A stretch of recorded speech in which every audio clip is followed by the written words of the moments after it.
Officially, well, welcome everybody. Thank you for joining us tonight. Extra special thanks to Hugo for joining us. He's fresh-faced off of a whiskey festival event in the Midlands, and I can empathise being freshly returned from the Adelaide show myself. We've got a absolutely insane lineup of whiskies for the tasting tonight, and not to age myself, but all of these except for one is older than me, so it's going to be a very special time. I'll let you guys do the maths on that. But of course, we are joined tonight by the wonderful Hugo from Cut Your Wolf Loose Bar, which he's currently sat in, and I know that because I've sat in I the am exact indeed. spot. This is But my yeah, spot in the bar. I feel like is it? my ass is imprinted on the bench because I never leave. I feel like it is the manager corner, very much so. It Uh, is. Yeah, yeah. yeah, and obviously I visited on my recent trip, but Cut Your Wolf Loose and Hugo is the spokesperson for the company's more artisan brand, I suppose you could call it. Yeah, Um, so yeah, I mean we've got Your Wolf Loose as a bar, but we've also got our own indie bottling range. But then I guess the older sister is Artful Dodger. yeah, amazing. Well, I'll Yeah. quickly go over housekeeping so we can delve right in and get into these drams. Our virtual tasting video is always shared in the Zoom link email for you guys. It includes, pointers of 6 glasses if you have them. No stress if not. Please don't drink and drive. That is obviously the most important one. It's always up on Everyone our seems like they're at home, yeah, yeah. You thankfully. never know. I think like, I'm getting my husband to drive us to the supermarket after this. So, Uh, I'm following the good RSA rules. hmm But yeah, so that video is up on our YouTube channel along with all the recordings of our virtual tastings, including this one, when I edit it. We love to see your tasting notes and questions in the chat. Please pop them in. Hugo and I will attempt to answer everything we can. And I'm quickly going to go through the tasting order verbally so people watching at home can have a heads up. So whiskey number 1 is the Jura 30-year-old. Number 2 is the Aberfeldy 29-year-old. Number 3 is the Speyside Burnside 30-year-old. Number 4 is the Holy Moly 1978 Blend 41-year-old. Very excited for that. Number 5 is the Highland Clynelish, and then number 6 is the Highland Park. So that's out of the way. It's done. The official business is done. So let's tuck into the Jura 30-year-old while Hugo gives us a overview and more of a deep dive into the big Of sister course. Artful Dodger brand. Yeah. First of all, thanks for having me. It's really exciting to have the opportunity to sit down and do another virtual tasting down in Oz. You guys are on your whiskeys and I'm on my coffee. It's what 10:30 in the morning over here. And I still quite haven't caught up from sleep over the weekend from the Midlands Whiskey Festival, which was good fun. The So essentially, Alpha Dodger. The name is inspired by Oliver Twist. So Artful Dodger in Oliver Twist essentially would steal things to give back, kind of like Robin Hood.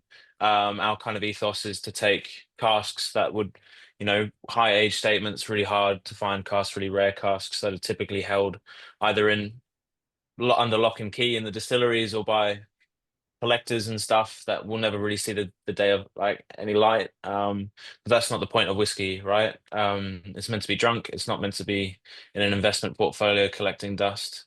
So we're our kind of aim is to try and get a hold of casts that most people wouldn't be able to try.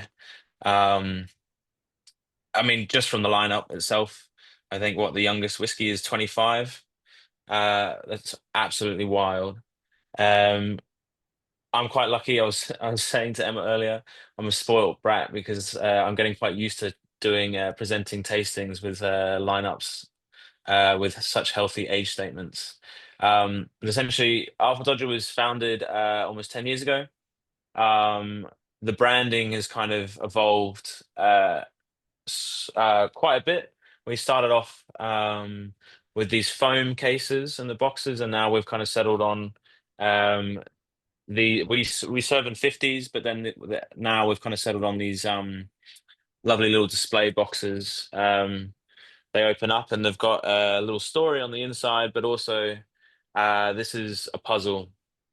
Uh, in the kind of, I think we've had these boxes now for about, ooh, I want to say 7 years. Only four people have solved the puzzle on the inside. Um, I think we did a exclusive bottling of a Clynelish for the Capital Whisky Club in London, and over lockdown, four of them sat down and slammed through a bottle of this Clynelish and figured it out. But uh, we kind of there's a real attention to detail with the brand. The bottles are really bespoke.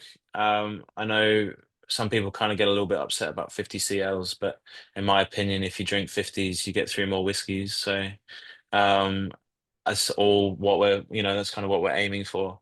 The labels are hand torn at the very bottom, so every bottle is different. It's just kind of the smaller details. Our corks were from Portugal, our labels are from Italy, and our bottles are from Scotland. Um, we're kind of changing now because obviously Brexit makes things a hell of a lot harder to do anything. So we're kind of streamlining everything. But enough about the brand really. Well, you guys are on the 30-year-old Jura. Uh, we had in the bar here on Monday, we had the Livingston collection. So they were doing Macbeth Act Two. We were quite lucky to have Lexi himself come in and talk about it. But during that, they had a peated Jura, 17-year-old. That was the first I've had of peated Jura. But we were kind of talking about how I don't want to upset anyone, but mainstream Jura is pretty naff. It's pretty boring in my opinion. Um, I don't know what they do to their own brand to make it so boring, but when you get to we were talking about this, and then it reminded like I had the 30-year-old Jura behind the bar, and I poured Lexi some, and we were talking about it, and my God, is this 30-year-old Jura not boring? Um, at least for me, it's like super green apple orchard forward, super fresh. The finish, the cask finish isn't too overwhelming, which I think is nice because it kind of lets the subtleties within the spirit shine through. And the finish for me is just super long. Um, was it Leo said you wouldn't pick this as a Jura? I think it's yeah. I mean, compared to I think you put this in a lineup with actual Jura, it's there's a lot more subtlety to this, in my opinion. And 30-year-old is a very healthy age statement. I think with the way we operate, we've been buying casks for the last 15 years. And Seb likes to hold on to things. He doesn't quite like to buy something and bottle it up straight away. So on average, when we bottle something, we've kind of held it for about 5 years, which means we're actually able to get it out at a pretty good price and also monitor it as we hold it, whether see we want to put it into something else. Um, we decided to keep this just in bourbon because I feel like you put it into anything else, you're going to lose a lot more of this character. Um, I think yeah, like the texture, it's not super high in oils. I've a lot of our newer whiskies that we're releasing under Artful Dodger they're very high. Like there's a lot of mouthfeel, a lot of texture, but it's a very smooth dram, super easy drinking in my opinion. Yeah, I think I completely agree. Yeah, like Hugo was saying, we were chatting about it earlier. We're like, what on earth did they do to it? I feel like it for me, Jura and Auchentoshan sit on a similar playing field where they are just Yeah, cardboard paper because it's just such a neutral, nothing spirit and it just soaks up whatever cask it goes into. But Jura needs way more time than Auchentoshan does. But yeah, this is lovely. It's fruity. I think who was it? Yeah, Leo, dusty icing sugar on the nose. It's very sweet. Like mm, I probably would have picked that up and said, is that a Glen Ord? Is that a, um something like fruity, Speyside-y? Um, yeah, yeah, yeah, for sure. Ian says tiny dash of water lets the liquid express itself. Candy apples. Ooh, yeah, nice. Definitely a lot yeah. spicier on the palate. Spicy on the palate for 47.2%. which is natural cask strength. I was saying we're really happy with how the ABV held up. Obviously, we don't add anything we bottle as single cask strength. Um, a few IBs I know they do single cask, but they kind of add a bit of water to it.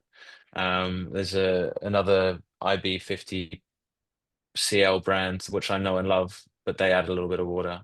I mean, it's up to them. It's up to like you do what you want with it. It's your brand at the end of the day.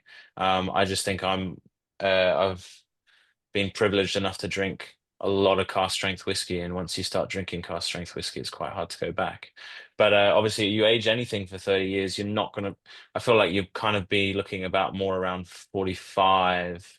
Top end of 50s is yeah, pretty lucky. We have all our casks are held in a bonded warehouse up in Scotland in Creetown. So Whiskey Broker deal that for us, and we've been working with them for ages. And luckily, they take good care of us. We take good care of them, and in return, our barrels are well looked after. There's like genuinely nothing more important. Obviously, we've put like we've heard a lot about some barrel situations that happened in Mm, Scotland a couple months back and stuff, and some not so kosher, I suppose, not so legit businesses in the cask broker market. So um, yeah, it's always good when it's like you have that strong relationship with the people who are looking yeah, after your barrels, particularly when they're I this mean, old. well, God, yeah. I'm just gonna jump in. It's good to put a face to a name as well, Scott. Hope you get better soon. I think Emma's a little under the weather as well. Um, It's been going my round. voice It is just really coming has. back. Everyone was asking me if I was ill, but I've just been shouting at a room full of whiskey enthusiasts for 7 hours on Saturday and Sunday, so my voice is kind of gone. But yeah, I guess it's starting to warm up down there, isn't it? So it's kind of cold season. Yeah, Got to it's save the attempted whiskey when your to. palate's a bit better. Yeah, it's Oh, definitely Ian says attempted hot to warm up. toddies. Hot toddies are the go. Even now, like, yeah, I know that there's been quite a lot of rain and flooding in New South Wales as well. So it's Mm. quite a wild time. Well, we might, I mean, that Jura was, yeah, beautiful. Bobby says word on the street, sculling OB Jura will fix you right up. That's good. I love that. And yeah, Leo says he's had a number of fantastic IB Jura and just one or two good OBs. Yeah, I feel like some of the older Uh, OBs were okay, maybe but yeah, they nuke the OBs with water. They just kind of you know mix it over out. diluting it. I've tried some really beautiful IB Juras. And I think that's kind of goes for a lot of actually distilleries that kind of might not have the best rap for their mainstream releases. I think a lot of indie bottlers save them. Maybe not save them, but just kind of really let the liquid do the talking. Yeah, As an independent bottler, it's really easy to get carried away with really expressive cast finishes, which is great. I mean, personally, as a consumer myself as well, I think it's really exciting to, try something that you wouldn't normally see in a really heavy sherry cask, or, a lot of people are playing around with wines, like either red wine or sweet wines. I mean, that's the beauty of independent bottling, but also I think there's a lot to say for good cask picks, literally like ex-bourbon, I think at least personally for me, kind of the evolution of my whiskey drinking, especially, I mean, I jumped right into the deep end with there's a lot of single cask stuff, but I kind of really leaned into the really heavy sherry things and then really heavy sherry and peated and then kind of a bit more adventurous cask finishes. But now I've come back right round and I'm really enjoying just beautifully picked bourbon finish. Like, you really kind of let the ABV and the liquid do the talking. And I kind of think that really leads quite nicely onto the Aberfeldy 29. Um, yeah, definitely. 29-year-old Aberfeldy. I mean, well, Aberfeldy themselves, they do some pretty big age statements now in the mainstream releases, but I mean, they don't come like I don't know whether who knows if they're putting caramel to their whiskies, but They are pretty heavily colored. They're pretty dark. I mean, this is in the glass is a lot more pale. Um, I think Aberfeldy is one of these ones. It's quite hard to get a hold of their casks. Obviously, was for such a big mainstream distillery, they don't really love to give over their casks. Um, but we were quite lucky to get a hold of it. We actually had a couple casks of various different ages. Obviously, 29-year-old's pretty healthy. Undercut Your Wolf Loose, we did a 7-year-old as our second release, which for me was beautiful, real, I mean, classic kind of apples and pears Highland style. And this is, I think, the age definitely allowed it to mellow out. Um, but very outdoorsy kind of dram. I think,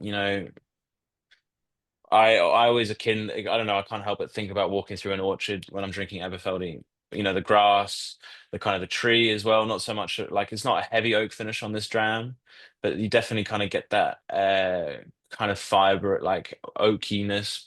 Um, and then, quite a little bit floral, a little bit fruity. I think it's this for me is a really lovely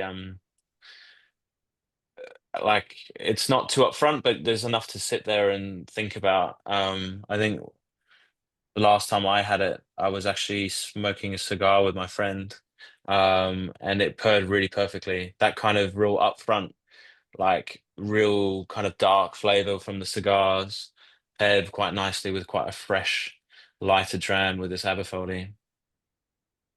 Yeah, I think yeah, Ian said smells like walking through like a water garden, spring flowers with tulips and bluebells. Yeah, it's Mm, so pretty and so beautiful. And I was actually at Aberfeldy Distillery on my trip a few months ago, and awesome. yeah, it's really kind of interesting to see. I feel like I don't think they use caramel coloring. They've definitely got like a lot of higher kind of age statements. I think Yeah, the standard age for their casks leans older, yeah, because they're actually kind of a fairly young distillery in the relative sense of it all. for sure. But yeah, because they were built by the Juras. But it's interesting to see. I highly recommend if you visit the distillery, it's interesting that they have this whole expanse dedicated to this museum about the Jewers and the Jewers family and Oh the well. Jewers brand. Yeah, which I really, really enjoyed being a massive blended fan. But Yeah, yeah. yeah, and I do kind of feel like Aberfeldy is seen by the company as both kind of their linchpin. It is their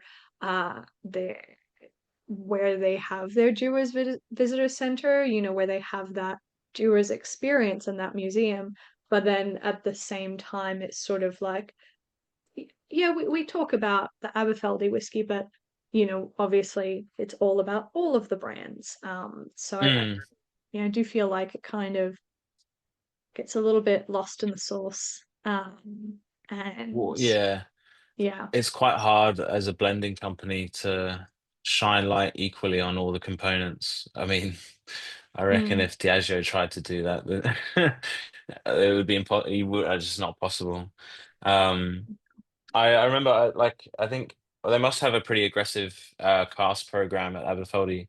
Um, I tried a bunch of their stock at the Midlands Whiskey Festival last year, and yeah, really pleasantly surprised. I think it's not quite as, at least in comparison to what we're trying today.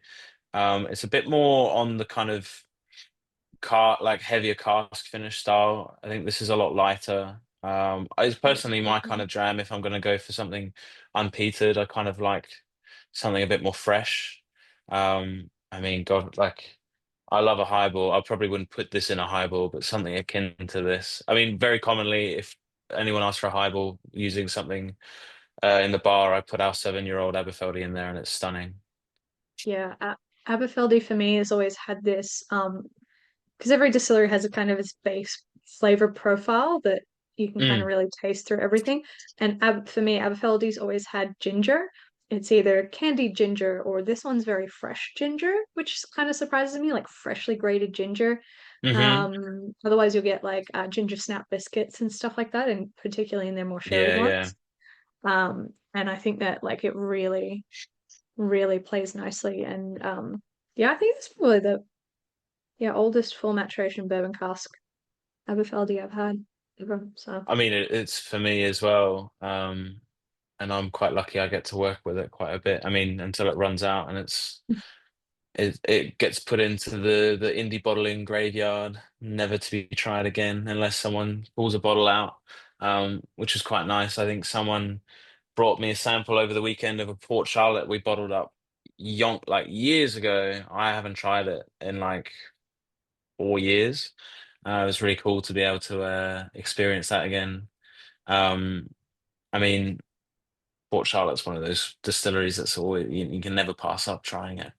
Um, but I think yeah, I think Aberfeldy itself is, maybe not, it's not spoken about as much as it should, in my opinion.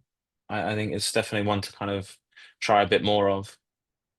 yeah, I agree. I think uh yeah, Ian was saying what Juris does as a group with Craig Alekin and Royal Brackler as well, spread and balance. Yeah, I feel like particularly in the independent bottling scene, we rarely see Aberfeldies, but we do see quite a lot of OB and IB Craig Alekies and Royal Bracklers. So Definitely. yeah, I feel like it's just kind of that saturation isn't there for Aberfeldy, and I wonder if it is because it's like, well, it's all going to the blend, like the majority of it's going to the blend, outside of some Mm-mm. core stuff. Mate, I'm sure it does quite a lot of the heavy lifting. I think a lot of these blends have a main component. I mean, I don't know the split within the blend, but maybe Aberfeldy is quite a higher percentage of it. Yeah, I definitely feel like the Aberfeldy and Royal Black Brackler hold up the home team, as it were. Mm, Um, massively. yeah. I know Bobby Cool. says that he would have guessed this was a 96 Ben Nevis, super tropical. Yeah, it is quite tropical, but it's also got this kind of dusty thing to it as well. And yeah, Leo would be curious to explore this one through different shaped glasses because yeah, it is very Yeah, yeah.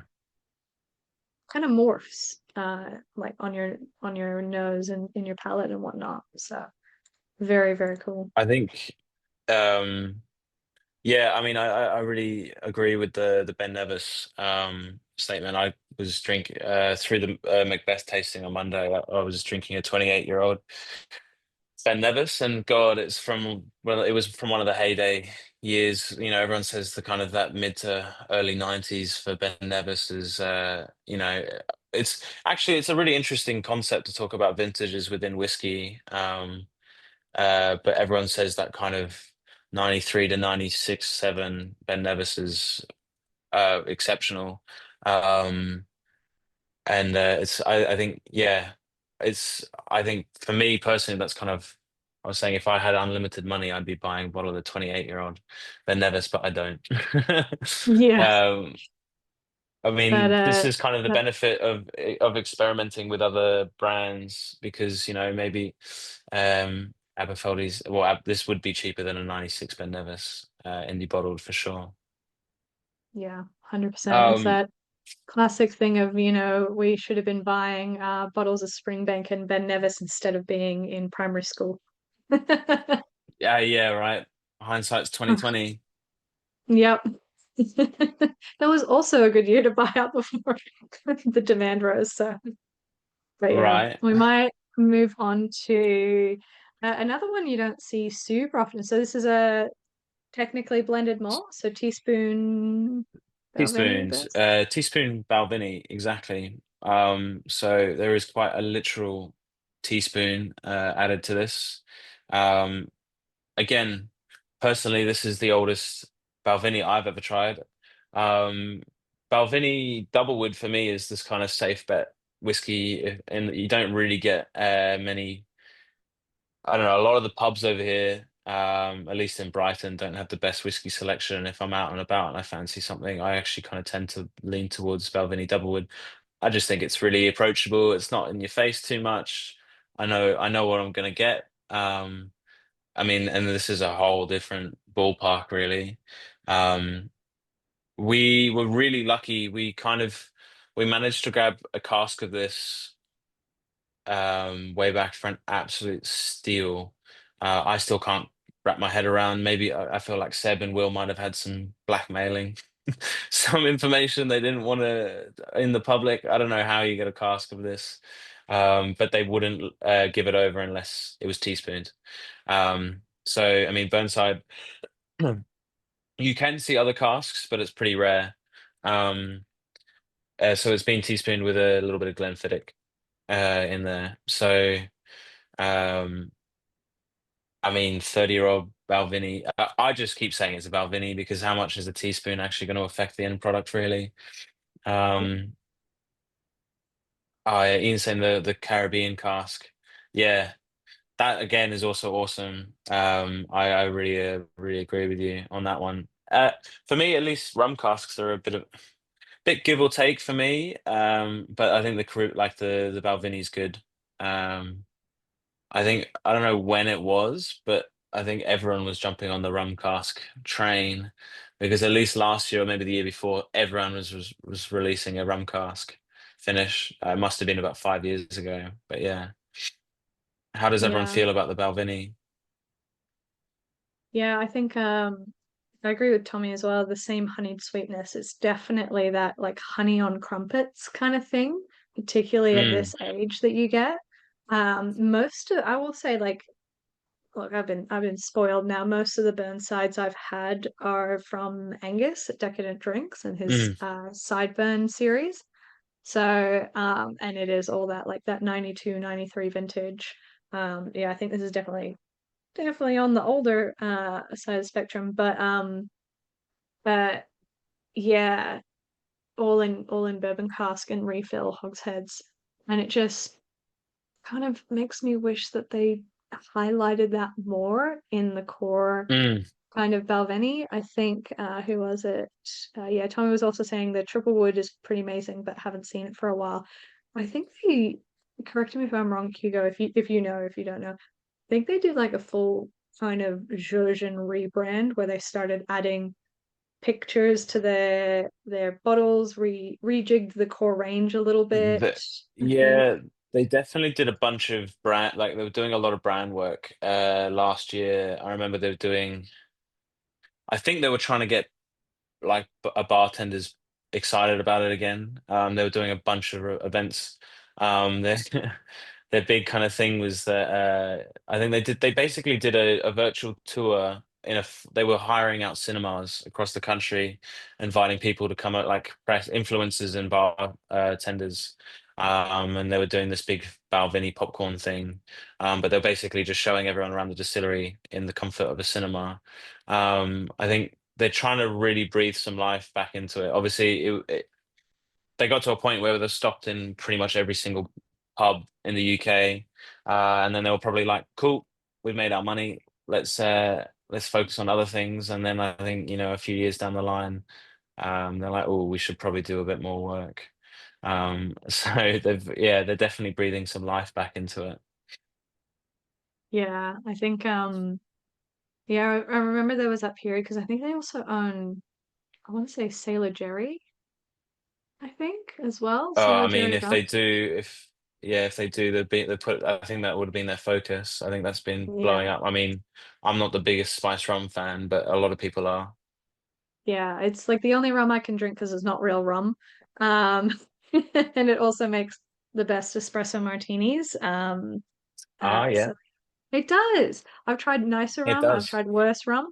It's got to be Sailor Jerry. But yeah, so I definitely feel like it's interesting as well. You say that they're in so many venues in the UK, but when I was Mm. nearby and I was like, oh, I'll go on a tour, and it was like £75 for a tour per Oh, person, wow, and I was Jesus, like, nope, never mind, all good. Like that's I a think bit dear.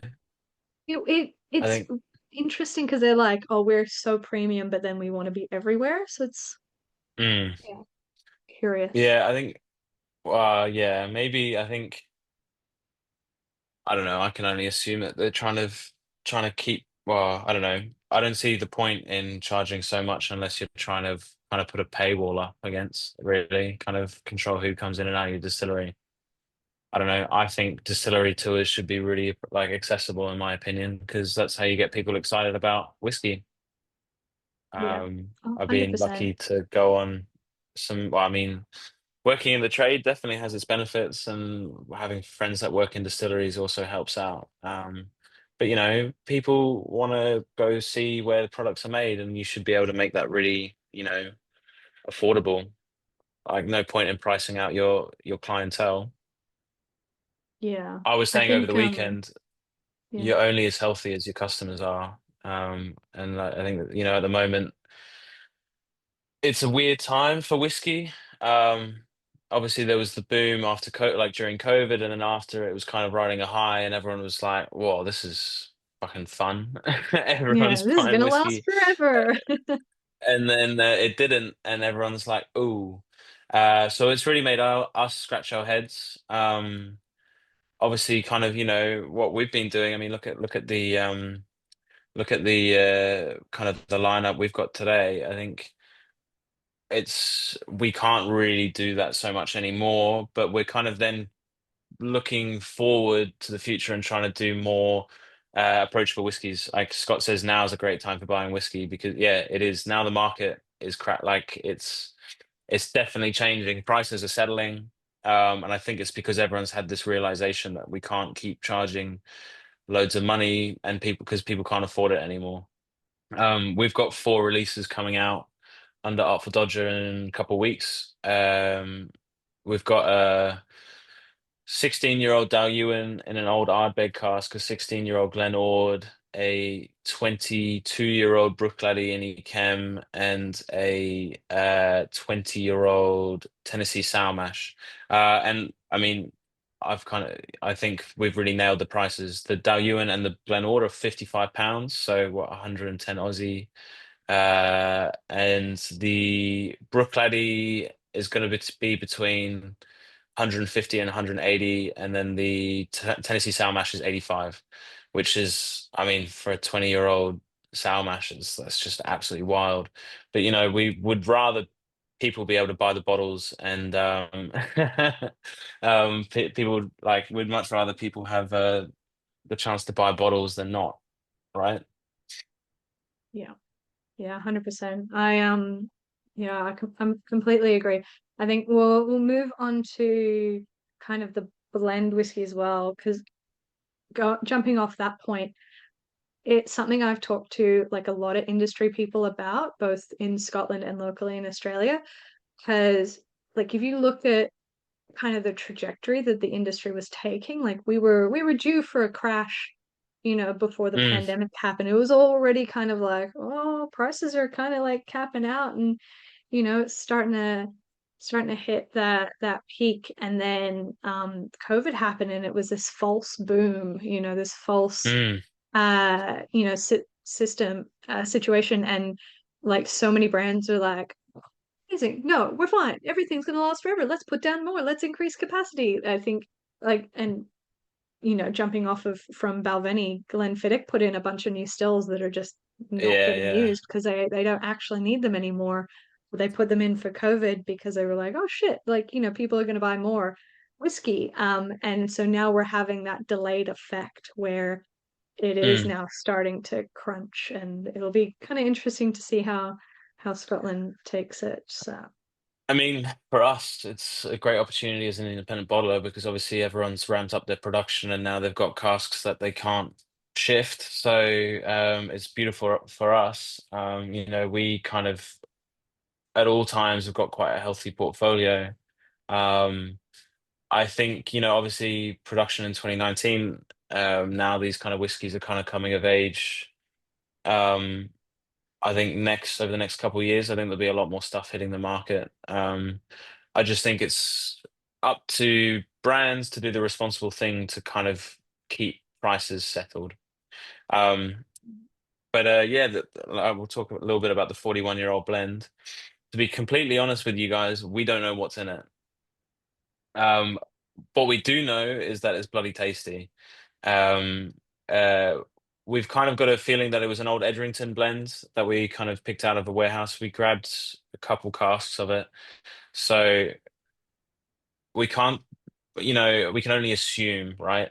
But I think this is, I mean, I love blends. I think, obviously it's a discussion that is spoken about a lot because kind of sometimes people turn their nose up at it. But I think, you know, there's something to be said about a really good blend. Obviously, you have to make it taste good.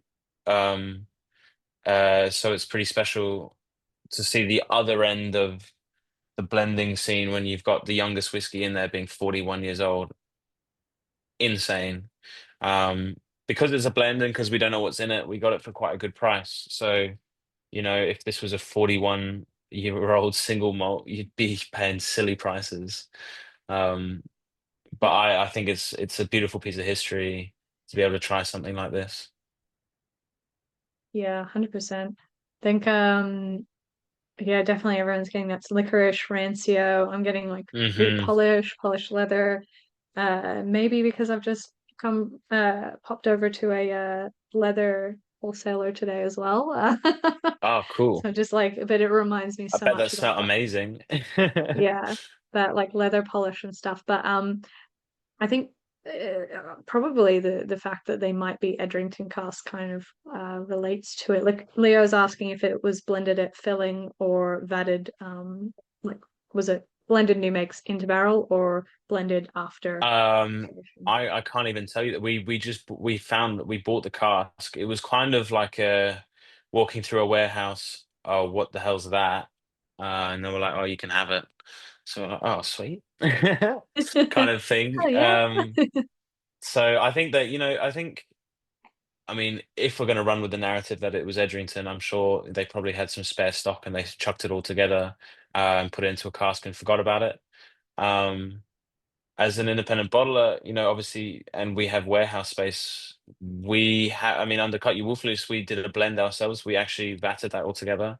Um, but this, we bought the cask already vatted. Um, uh, but I feel like if, I mean, there would have had to have been a lot of foresight to do this at filling, like, a lot of new make spirit into that would have been, you'd be really looking ahead. And I feel like that would have been something they possibly might. I mean, if we're going to continue with the Edrington thing, I think they would have definitely would have had to have had a plan if they were doing it new make. Obviously, it's tricky to answer the questions because we don't really know. Um, obviously, we've got to. I mean, I'll try my best to do some Sherlock Holmes detective work, and if I find anything, I'll send Emma the details. But I Yeah. we featured this last year at the Midlands Whiskey Festival, and it's funny. uh, I think it didn't get as much attention as it deserved. I think people just saw it as a blend, regardless of the age statement. It was a shame, but I mean, more for me, really. I'm not complaining. Yeah, I can only kind of, yeah, again, don't really know for certain, but I do know that there was a period, particularly I think during the 70s and 80s, where Edrington was pre-blending the new mix spirits. I assume either for like Famous Grouse or Vat 69 or something like that.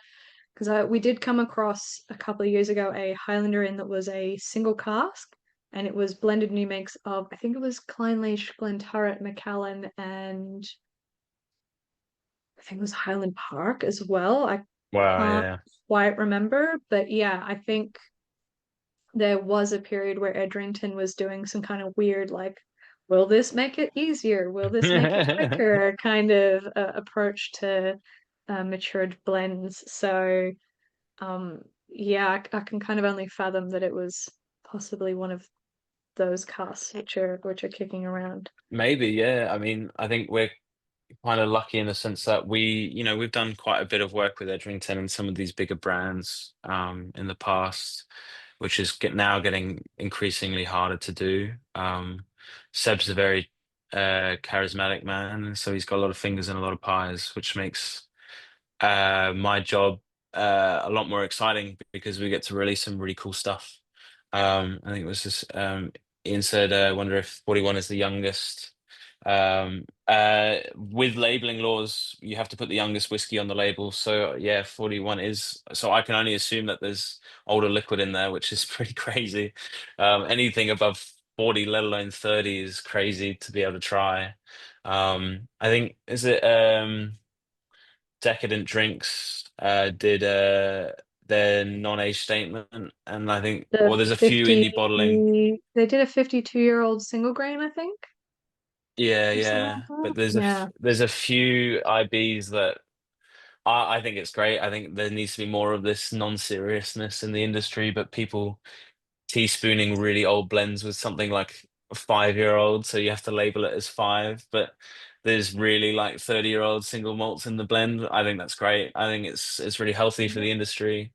Um, at least my MO through Cut Your Wolf Loose is just that I really don't take myself very seriously, and I think the whiskey needs to be like that as well. At the end of the day, I mean, it's an interesting discussion because obviously there can be a lot of money behind whiskey, which means, obviously it's a bit of an investment for people to pay a bit of money, but at the end of the day, it's meant to be drunk, and I think whiskey's a really social spirit.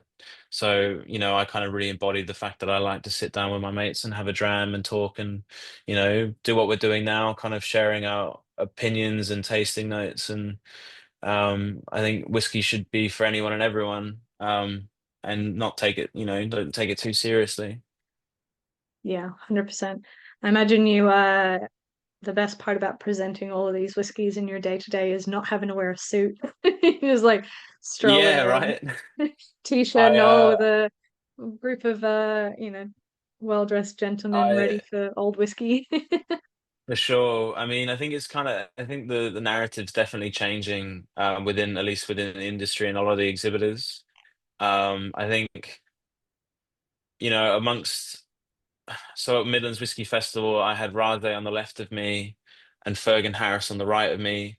So newer distillery. Scott was in a t-shirt. On the right of me was quite like not a very long running IB, but I think the fella there was wearing a shirt. Opposite me was Gordon MacPhail, and they were suited up. I think the most well dressed was Hamill from the Lakes, and the Lakes are very buttoned up. But I think the narrative is definitely changing. Also, I feel like just like indie, like whiskey festivals are pretty intense, so you kind of just want to be a bit comfortable.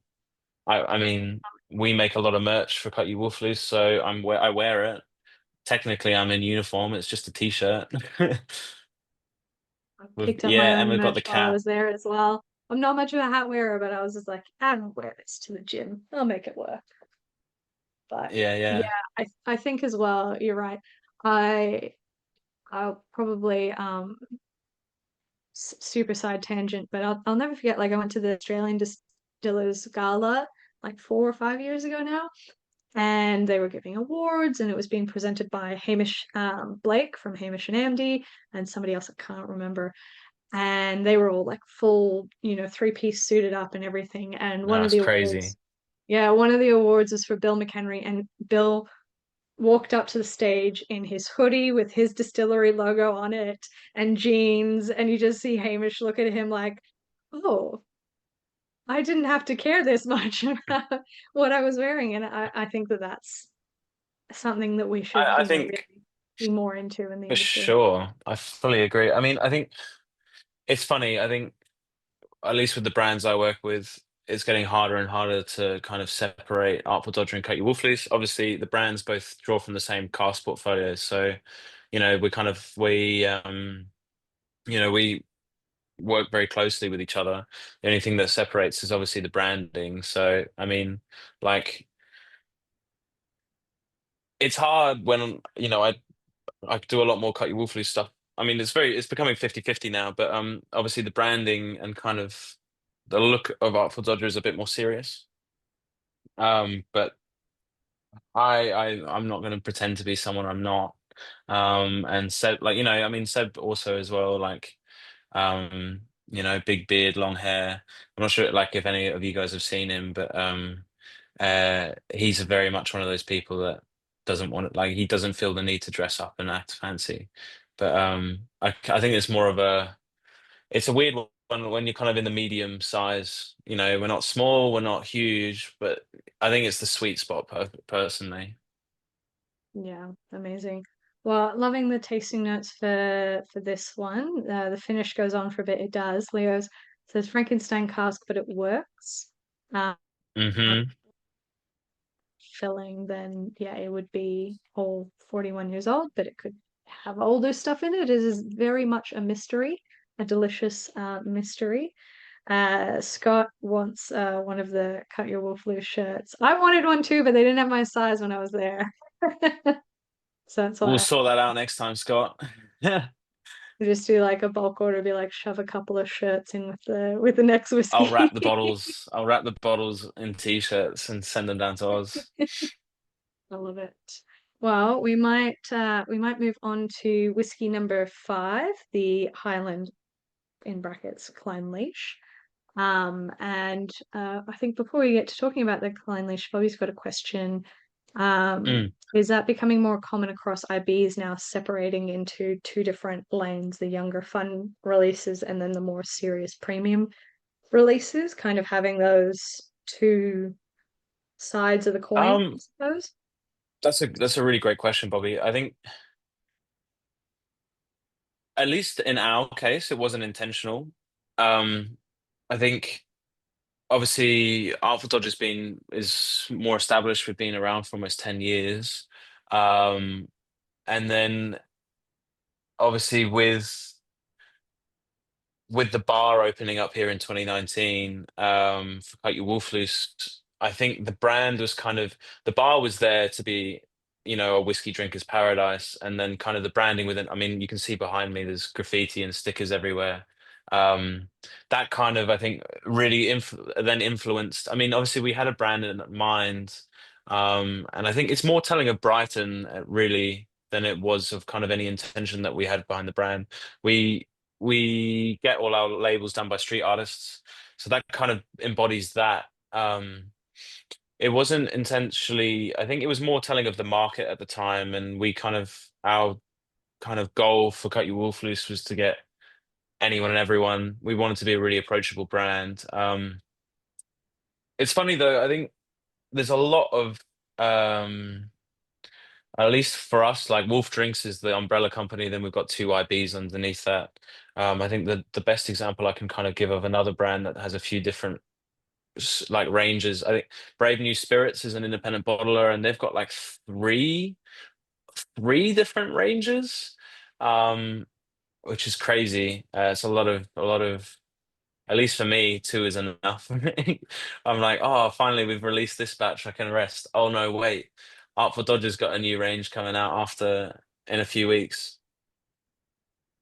But it's cool. I think at least for us, I mean, it's kind of when it comes to picking which casts come out of which range, it's kind of now becoming a bit more of an arm wrestle. All of uh and also logistics really. Funnily enough, we've just so for Cut Your Wolf Loose, we just released a 13-year-old Tamnavul, a 17-year-old Kalila, and a 22-year-old Milton Duff, all of which were going to be released under Artful Dodger. Funnily enough, not many people know that. But funnily enough, when with Artful Dodger, with the way that the bottles are, the bottles, the labels, the corks, it's not a very efficient process. Whereas Cut Your Wolf Loose, we use standard bottles, standard cork, standard foils. We can say, oh, you know what, bottle this up, bang, and then it's out. So we kind of had the benefit of that. But it kind of makes my job a little bit trickier to kind of, explain the difference. But I think it's cool. I love the branding for both.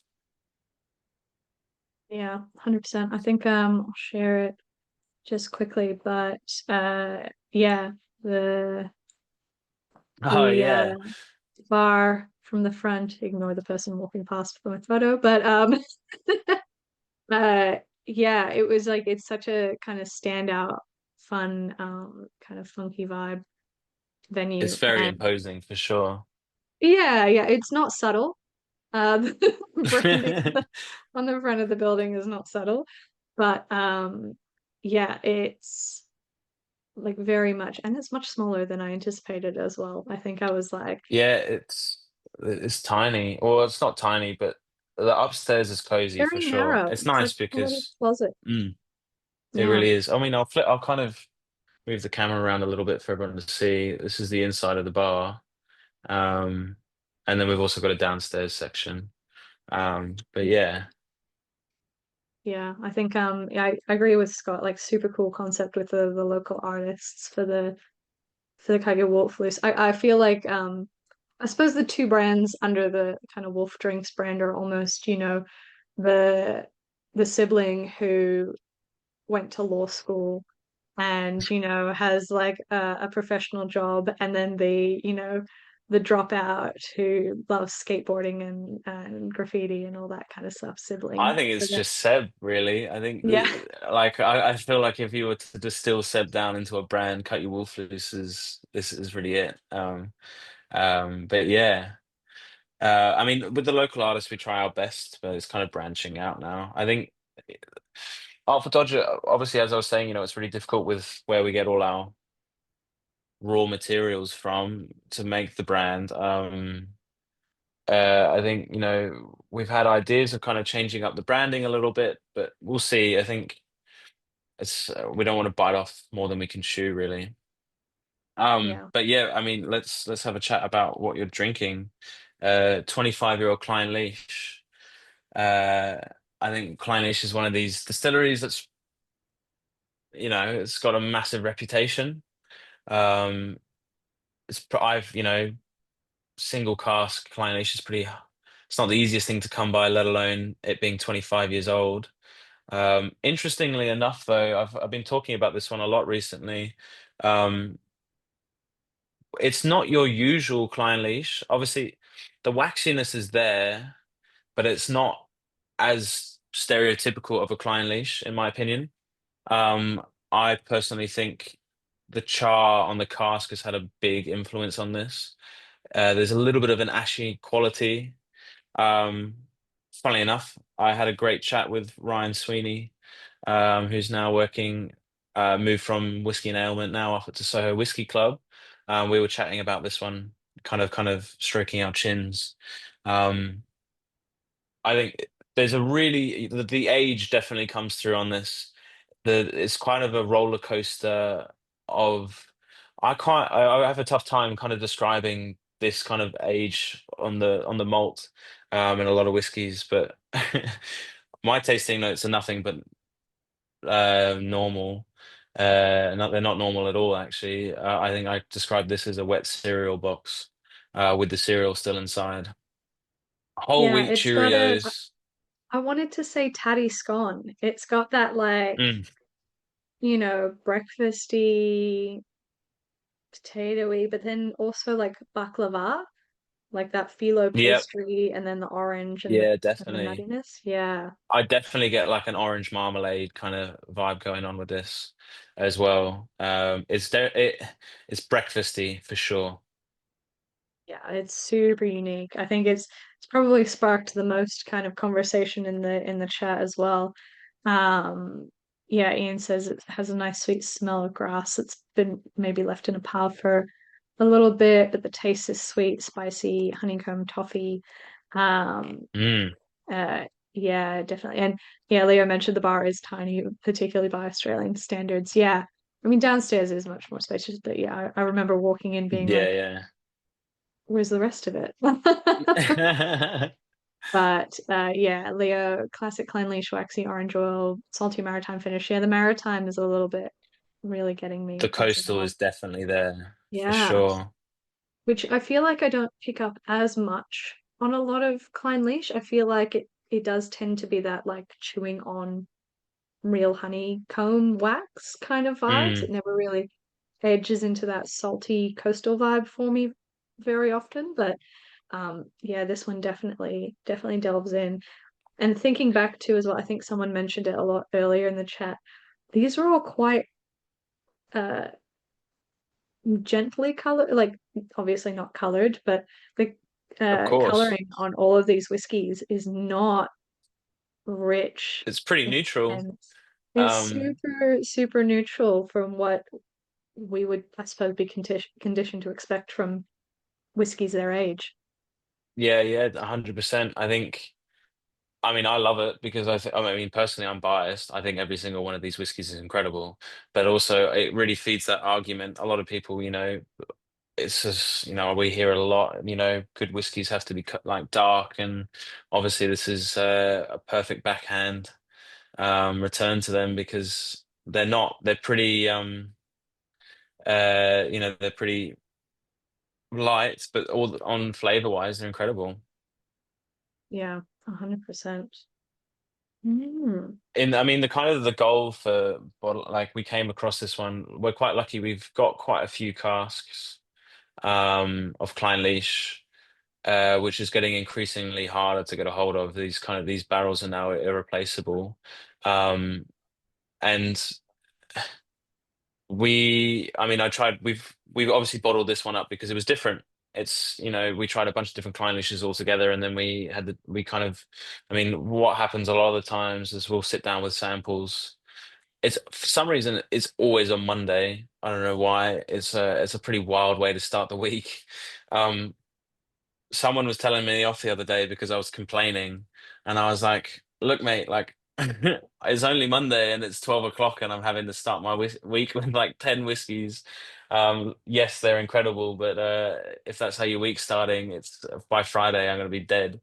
Um, but it's yeah, definitely unusual, and that's kind of why we decided to bottle it. We had a bunch more of these our Clynelish samples sent down last week.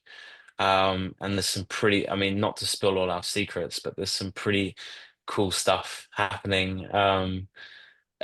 We interestingly split one barrel into some octaves, and we forgot about it, which we thought we fucked up, because obviously you don't want to put anything for too long in a octave, but they've turned out really well. We're pretty happy with them. Yeah, that's good. I feel like what is it Bob Ross would say? Happy accidents? Serendipitous.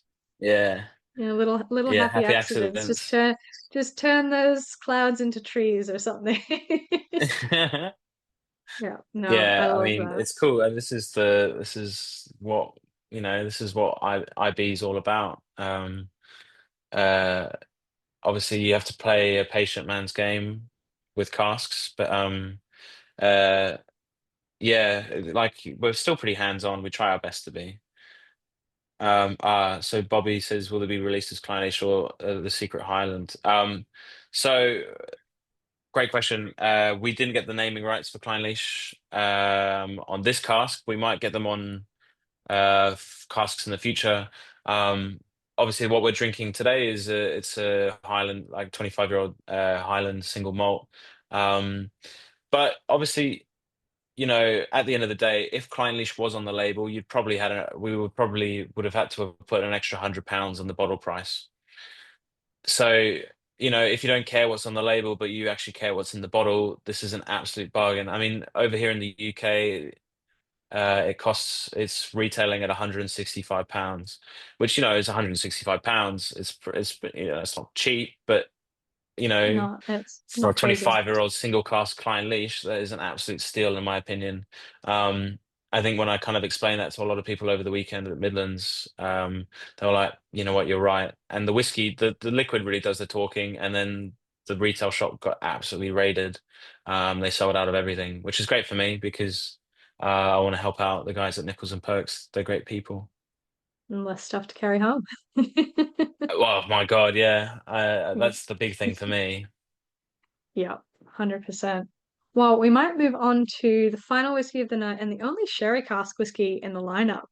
The Hmm. Highland Park. I feel like maybe you can speak to this. I feel like I've been seeing more sherry cask Highland Park hitting the IB market. Obviously, there was that flood in 2017 of bourbon cask Highland Park, but I Hmm. think when I was at Royal Mile Whiskies, Angus had done a bottling for them of refill Yep. sherry Highland Park, um, this one, and then yeah, I think his last Old Orkney was I also refill think sherry. obviously they're going through, it's a bit of an interesting time for Highland Park. Obviously they've done their rebrand. Um, So they're trying to freshen things up. I think Highland Park has got the benefit of the fact that they will always be kind of one of these well-established distilleries. Um, touching back on naming rights, we're quite lucky. We actually got to label this as a Highland Park, which is probably why there's a 450 quid price tag on this bottle, which is pretty dear. Um, but you know what, Highland Park is one of the. I think I can kind of credit Highland Park to be the Scotch that really got me into drinking Scotch. I think it's incredible. I started on Highland Park 12, and then moved on to 18.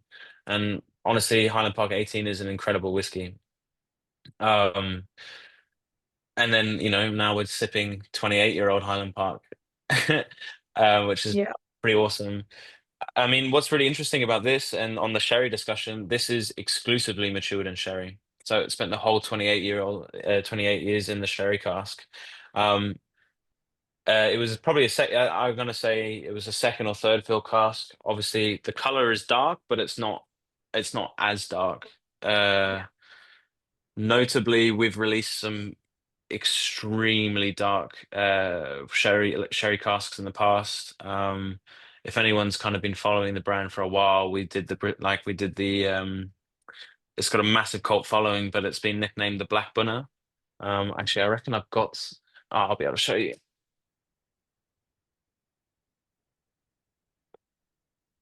I mean, you can see why we called it the Black Bunner. It is I can't even see you guys if I look through it. This is a Bunnahabhain 8-year-old that we finished off in a Vino de Couleur cask. So Vino de Couleur is a bit of a weird one. It's essentially PX. Before they turn it into sherry, they boil the juice down to a third of its volume and then ferment it. So it's essentially the way that sherry companies can use caramel without using caramel. So it's like a cordial essentially. And then they'll basically store it in a cask just to keep it. And then typically the casks don't really, maybe they might put a sherry into it to give it color, but I mean, this is the only Vino de Couleur cask whiskey I've ever seen that's been released into the market. And we're pretty happy we did because then we got this, which is wild. I mean, this is kind of the whole thing, like, do you want any whiskey with your sherry kind of thing? People have told me they put this over ice cream. Insane. I would fully do that myself. But what was really cool after we released this, we then put a Lafroig into it, and that became the first release for Coke Wolfleys. So it's this lovely little full circle moment. And between the two brands, we've been doing I mean, more recently, the Dow Ewan I was talking about earlier, that's in an old Ardbeg cask, was actually the Ardbeg that we bottled under Coke Wolfleys, the 14-year-old. Then we put some Dow Ewan into it, and so now it's nice. It's kind of like cask tennis between the two brands, which is good fun. Yeah, that's super cool. I think I'm sure it's different in French or Spanish, but all I could hear was Kahlua, and I think everyone else in the chat was equally like panic coffee. Eh? What? No, no, no, no, no. But yeah, Vino de super cool. Color, yeah, it's Hello. pretty Yeah, cool. yeah, amazing. Knowing that that bottle was there, and it's on my list for next time if it's still there, because that is I think an we absolute oddity. do, yeah. I mean, it is definitely a Vegemite whiskey. You either love it or you hate it. I was talking to well, again, I pulled this out at the end of the tasting on Monday. Some people were like, this is incredible. Other people were like, ugh, what have I just disgraced my mouth with? I don't know, each to their own. This is the beautiful thing about whiskey. Yeah, that's the best part. I've had some interesting stuff, and kind of going back to the Highland Park where you were saying it was Mm, kind of one of your first that fell in love. For me, I didn't like Highland Park for the longest time. It never sat well with me, and I think probably because I came to the brand closer to when they rejigged the casking to include more sherry in it, and it wasn't until I had this is going to sound, very much that being surrounded by incredible whiskies. It wasn't until I had a 28-year-old bourbon cask bottled wow. by um oh, I can't remember who, but it was for a shop in Milan. Cadenhead's shop in Milan. And I Cool. was like, oh, this is it. This is my jam. And since then I've just it's all indie bottlings of Highland Park.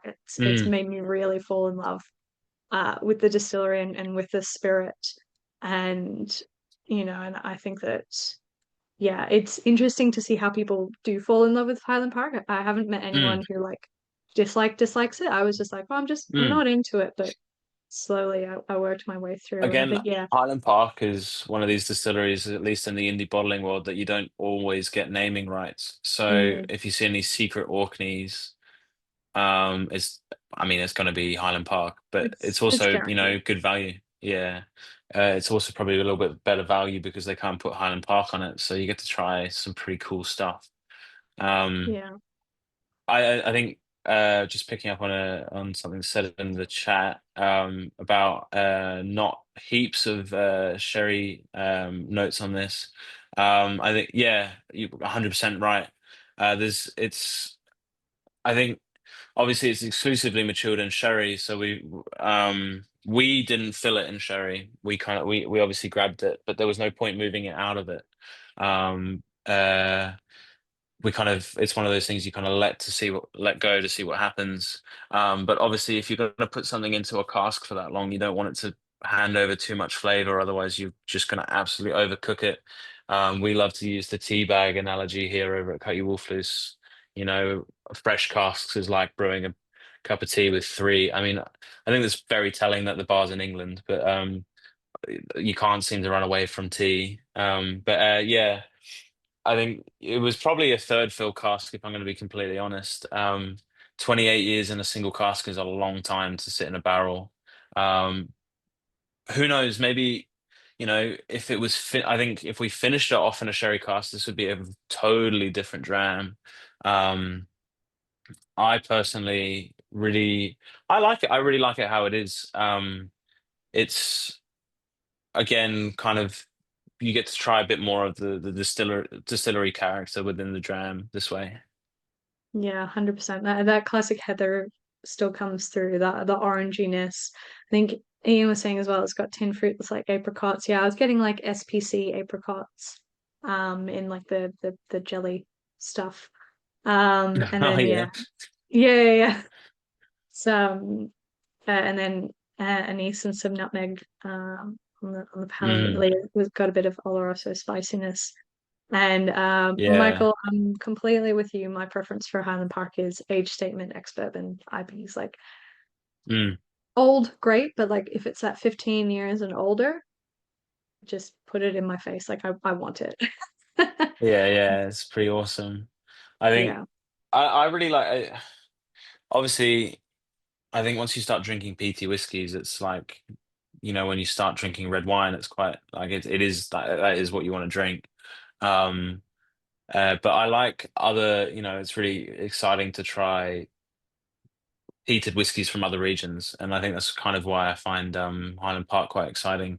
There's a nice level of peat. It's not all you try, but it's like enough to kind of add a bit of complexity to the end note. After 28 years in a cask, it's pretty mellow on this one. As far as I remember, it's been a little while since I've tried the 28, but there's a nice coastal aspect to it. Yeah, 100%. Yeah, as Tommy says, they're the masters of balance. But I think Mm. that is all the whiskies for the evening. I know we've run maybe a little bit over time, so I'll quickly run the Uh, poll for tonight. To pick your top two favorite whiskies of the night. I think someone said it before, but yes, I'm very curious to kind of see how the results pan out. Hugo, obviously you can watch it, but do not spoil. Uh, it's cool. It's like watching Greyhound the racing. horses race. Yeah, Yeah, exactly. yeah, 100%. It's probably one of my favorite parts of the tasting, obviously, apart from talking whiskey and learning about whiskey. So, and I believe so. I got the yes, we can We can see only see the numbers. the lines kind of as they go and the numbers as people vote. So it's very exciting. No names though.